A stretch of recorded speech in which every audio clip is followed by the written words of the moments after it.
w'amakuru mu Kirundi reka mumpundire duhe kuri izi ngingo nkuru uziyagize. Abarimyi bafise indimo hafi y'uruzi Ntahangwa barahanzwe n'abasuma babiba ibitegwa, nayo abadandaza bafise ibidandazwa bitandukanye bavuga ko akazi katariko kagenda neza kubera ibiciro byaduze. Aya n'ayandi ni mukanya.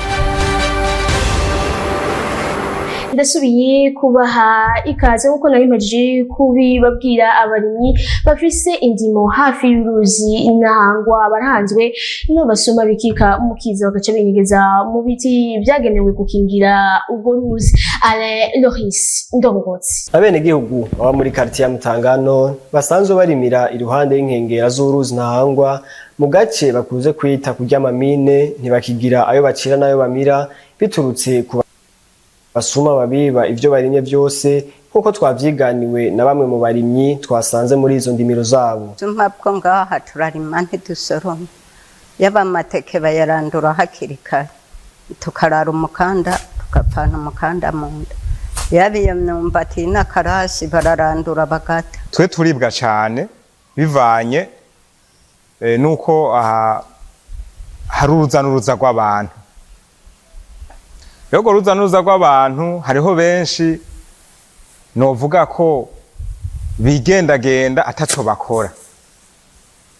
Rero baje bagasanga indimo ngaha zisa nizeze canke zimirije kwera, bobo baraheza bakarandura canke bagasoroma, hama bagaheza natwe tugarutse tugasanga imirima irera. Abo barimyi baremeza ko hari abo bamaze gufata. Mwe rero twaramenye n'umuvyeyi wiwe. Rero twipfuza twaramaze kuja hamwe abarimyi basanzwe barimira muri aka gace kugira ngo turondere uwo muntu, hama ari ico yoshobora kuturiha aturihe. Zisumwe yaranduye iyi mirima yose, arafise abo bikorana. Bamwe barabafashe, imanja ziri muri komine hajya mu Gihosha. Abo batwiba amateke mu gatondo saa sita, saa tatu, saa yine. Ibiti vyatewe mu ntumbero yo gukingira uruzi Ntahangwa biraheza bigira ishamba muri ako gace, nivyo ntandaro ya vyose, kuko abo bagizi ba nabi ariho bagize ibirindiro. Abadandaza ibidandazwa bitandukanye bavuga ko batariko bakora akazi kabo neza kubera iduzwa ry'ibiciro ry'umurengera. Igira neza Bernice. Imyidogo ni myinshi mu badandaza bo mu gisagara ca Bujumbura bivuye ku iduga ry'ibiciro ry'ibidandazwa ryabaye ndanse, na cane cane bifungurwa, aho bavuga ko barangura ku giciro kinini, rimwe nivyo barondera ntibabironke. Udandazwa bw'imyumbati ino mu Burundi, twebwe turangura imyumbati 3 ibihumbi 5, tukarangura imyumbati 3 ibihumbi 2. Urumva ko ibintu byazimvye ino mu Burundi. Abakiriya ntidushobora kubaronka kubera ibintu biba bizimvye, tuba twabirangoye bizimvye. Abakiriya turashobora no kurangura ibintu ugasanga turanabihombeseze na nyamutaye twaranguze tukahura ntitukuye. Urudandazwa ruhari rw'ubu sirudandaza vrema. Umufuko w'urugugu 50 ugeze ku 150, 400. Inyumba twara turangura 200 bigeze kuri 5. Inyumba twara turangura 1000 igeze kuri 2. Inyumba twara turangura ku 500 igeze ku 1000. Ubu nuko ina datwa na n'igitoro turagenda kurangura iyo kumusanga tukaza n'amaguru, tukagenda n'amaguru. Ibintu byase twabuze imero n'umuti. Umufuko w'imyumbati wari bugwa kuri 50 ukabigaza ku 500. Twari tuzi kwera ibintu bikungere bimeze. Rero ibintu birazimbe cyane gose. Bazimbe ho gitogoro kigurwa 6,000, wo cyitwa ko cyakorose cyageze ku 8,000. Cyo cyitunguru woje kigeze ku 6,000. Bisere twaguraga 1,000, 500 ugeze ku 1,200. Ikiri cyose usanga cyaduziwe. Abo badandaza basaba bijejwe ko bogira ico bakoze kugira ibiciro bigabanuke, nabo boroherwe mu kazi kabo. Boraba ukuntu bobigenza kugira natwe ino mu Burundi turabona ko tugira twicwe n'inzara, kugira ibintu bipunguke. Igitoro kikaboneka, imyumbati n'amatukara, uko igitoro kibonetse n'imyumbati ngira byoboneka.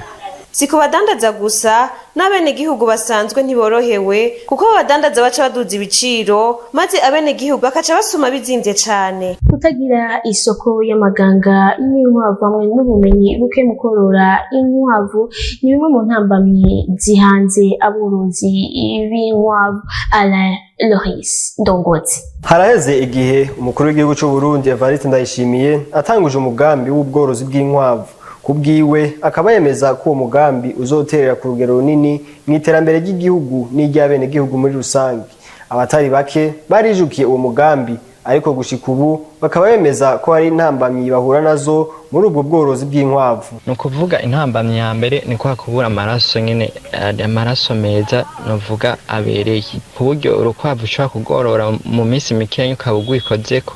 Icya kabiri nk'intambamyi mu mwuga wacu w'ukorora ni ifunguro ribereye, ugashobora gukora mu mwanya mutonya bibereye kubera iyo ngaburo baba bazifunguriye.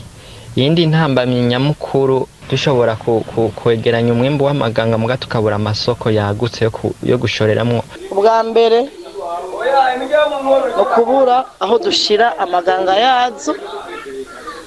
Ubwa kabiri ingorane duhura nazo no kutagira ubumenyi bukwiye wo kuzorora neza no kuzivuza neza. Basaba umukuru w'igihugu nyene kwiyumvira uwo mugambi ko yobafasha gutorera umuti ibibazo bihanze ubworozi bwabo. Leta ikintu yodufasha nyakubahwa nyene icubahiro yoturonderera isoko, akaturonderera isoko kuko uwo mugambi yawutuzanye mwabona wewe ingena bakaturondera n'igihe zogwira zikaba nyinshi tukazishora no mu mahanga. Tumusaba kuba yoshobora kwiyumvira no kukijanye n'amaganga. Ico dusaba nuko mu makomine boshiraho igisata c'abaganga bakurikirana ibitungwa vy'inkwavu kugira ngo umwene gihugu azitunze azaroroherwa ingene bomufasha mu kumwungura ubumenyi, ndetse uyu muganga baba bashize mu makomine akazaragira amasuivi mu makartier. Tubibutse ko iyo amaganga y'inkwavu ahinguwe neza aba umwavu ufasha mu kugwiza umwimbu. Imiryango yari kwiye kwisunga ubuntu bw'umuntu mu gutora samuragwa gusumba amafaranga. Arlette Mushi. Mu mico y'abarundi iyo serugo yitavye Imana umuganduka ko umuryango urakorana ugatora samuragwa nk'umusubirizi wa serugo mu muryango, ariko uko vyakogwa aho hambere biratandukanye n'ingene bikorwa ubu nk'uko tubibwirwa n'umukurambere Adolphe Ntibasharira. Samuragwa rero aho hambere urumva yari umwana w'umuhungu, mu kumutora bamutora baravye ubutware bwiwe. Ubutware no kuvuga ubuntu, ubushinga ntayo, ukuntu ukuri kwiwe, inyifato yiwe, imibano yiwe n'abandi, baraba byinshi ubu bararaba uburyo bw'umuntu, kandi nabo nyene wumva afise uburyo akagira mugabo jewe rero byose ndavyemera gose, kuko ubwo buryo urashaka kugira uburyo mugabo ntugira ubuntu. Uwo mukurambere asaba imiryango gutora samuragwa bisunze ubuntu gusumba kuraba ubutunzi. Usaba ko botora samuragwa bamwitondeye, kuko n'umuntu azezwa byinshi kandi yihangana. No kumuha icumu hajya bariko baramuha samuragwa baramubwira ati iri cumu tuguhaye sije gutera, ni icumu ry'ubugabo, urarigendera usubire mu kibanza cyaso userukira umuryango nkuko so yawuserukira. No hanura rero ntibajyana ibishobisho ngo barabe ujya muntu aje n'uruduga rwiza rutse ngaho, ngo ujya yasigaye ruguru yambaye ikoti ngo niwe yomenya ngo umuntu avuye hariya ngo niwe yotunganya ibintu. Oya mumenya ko aho hambere atasamuragwa w'umufasoni yabaho, ariko ubu bakaba bamuba. Canal ibashiriyemwo akabijya mu mbonesha kure yanyu, ni muhimbagwe n'akaganuke gashushe irongere decoder ku mafaranga ibihumbi 15 uhereye ku gaseke ka Access, amasheni arenga 300 yagenewe umuryango wose. Vous êtes prêts? Moi en tout cas, je suis prête. Allons-y. Amaseri aryoshe cyane gose. Silence s'il vous plaît. Amareresi ashushe kandi agezweho. Tu as du grand. Ibiganiro bitandukanye byuzuye uburyohe. Avec des surprises. Bonjour les filles. eka n'inkino ziryoshe kandi zikomeye zo ku rwego rwo hejuru.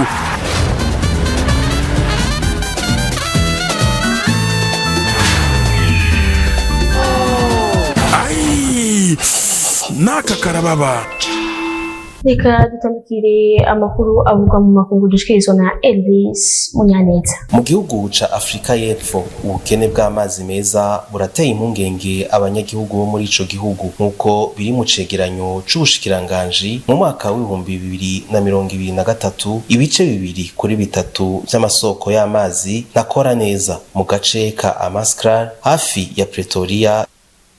Ikamyo niyo igerageza gusahiriza mu kubaronsa amazi rimwe mu ndwi. Ayo mazi akabaronswa abanyagihugu bo mu makartier, amavuriro n'amashure. Ikiza ca korera carahitanye abantu 15 harimwo abana 2 mu kwezi kwa gatanu umwaka w'ibihumbi 2023.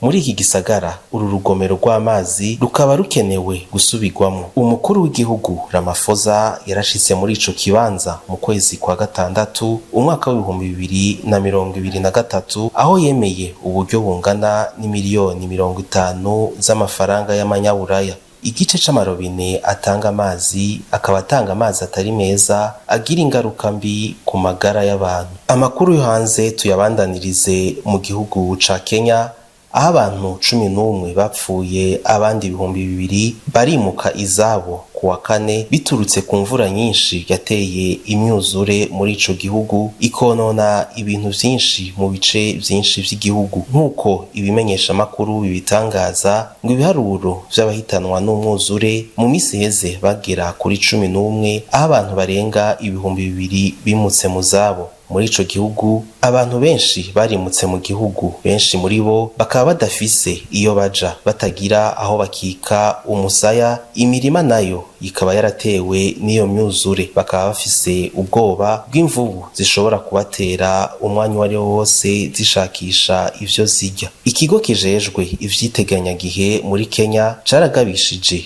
ko iki gihugu kizogwamwo imvura nyinshi kandi isaba abantu kwitegurira umwuzure. Kuri uyu wa kabiri ingenzi 51 zararokowe inyuma yuko imodoka yunguruza abantu yatwawe n'amazi y'umwuzure ku kiraro giherereye mu buraruko bwa Kenya.